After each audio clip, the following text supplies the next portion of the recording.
Hola, soy Angie Franco y les voy a hablar sobre la violencia sexual en el conflicto armado en Colombia. Primero hay que entender por qué se da ese conflicto armado.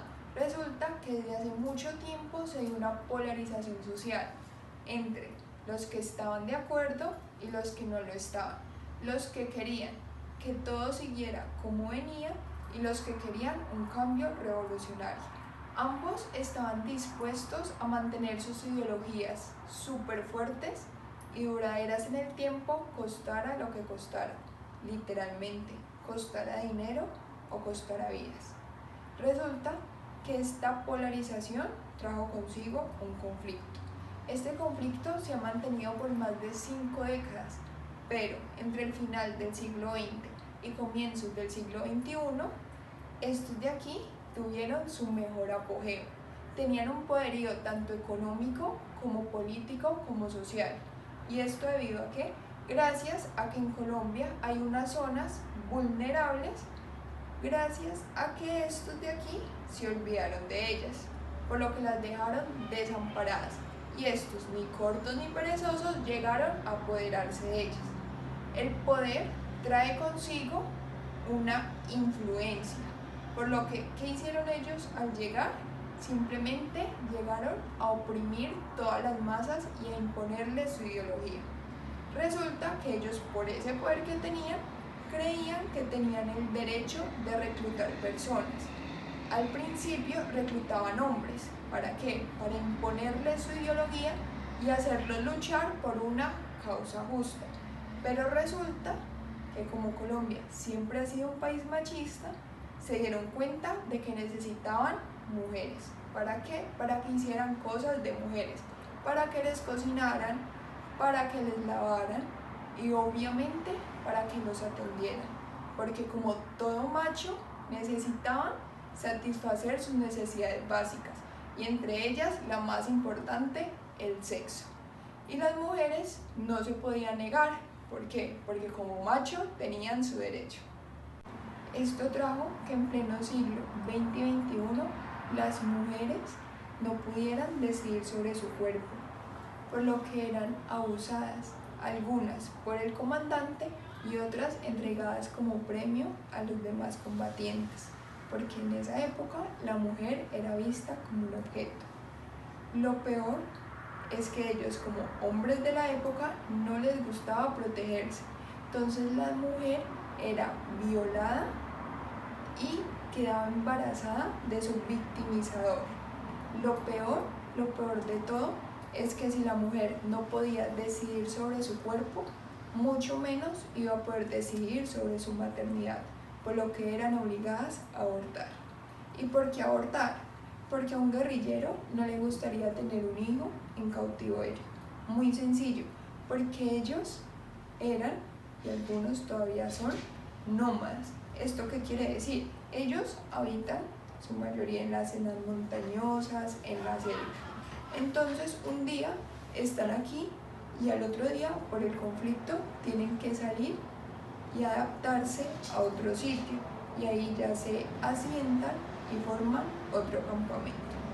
Y esto claramente no es vida para un recién nacido. Y mucho menos qué hombre va a querer tener un hijo de una mujer que ha sido derrotada por todos sus compañeros. Entonces, cuando a una mujer se le arrebata su derecho a la maternidad, también se está arrebatando una vida que ni siquiera es culpable de lo que está pasando. Ahora, para contextualizarnos un poco, vamos a hablar sobre cifras. Esta gráfica nos muestra los presuntos responsables de delitos sexuales contra mujeres en Colombia durante el 2016. Resalta que el 52% son cometidos por delincuentes. Además, las personas con mayor poderío cometen más delitos sexuales. Esto gracias otra vez al machismo colombiano, que creen que por ser hombres pueden hacer lo que quieran con las mujeres. En esta gráfica podemos observar por departamentos los presuntos delitos sexuales cometidos por la guerrilla en el 2016.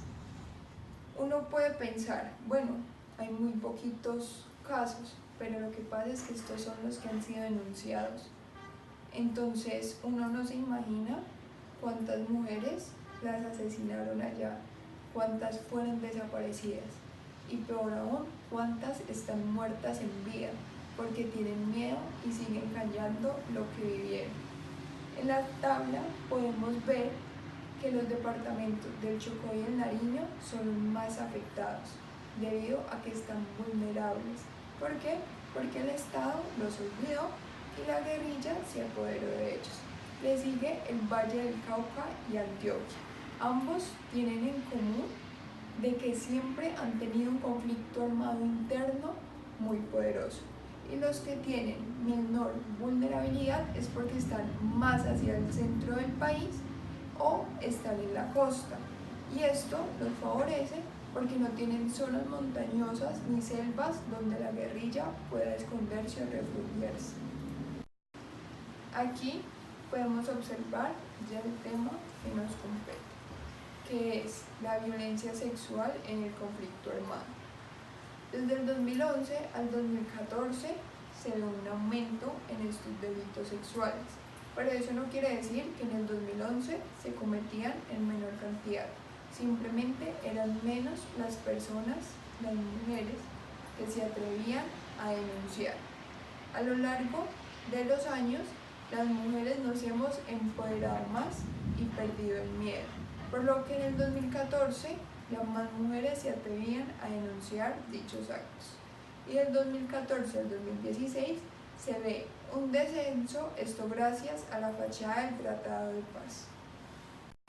Un ejemplo conciso es alias Raúl Reyes, el abusador sexual de las guerrilleras.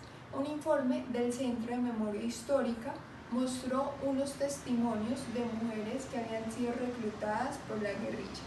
Una de ellas asegura que a él le encantaban las niñas y todas las que llegaban las hacía escoltas de él para después abusar de ellas. La primera vez que este señor intentó abusar de ella se opuso, pero él la cacheteó, la insultó y le dijo que tenía el derecho a hacer con ella lo que quisiera. Además, cuentan que a estos jefes les encantaban las niñas. Por eso, cuando iban a los pueblos y veían una familia muy necesitada, les ofrecían dinero a cambio de sus niñas. Si la familia se ofrecía, después la amenazaban.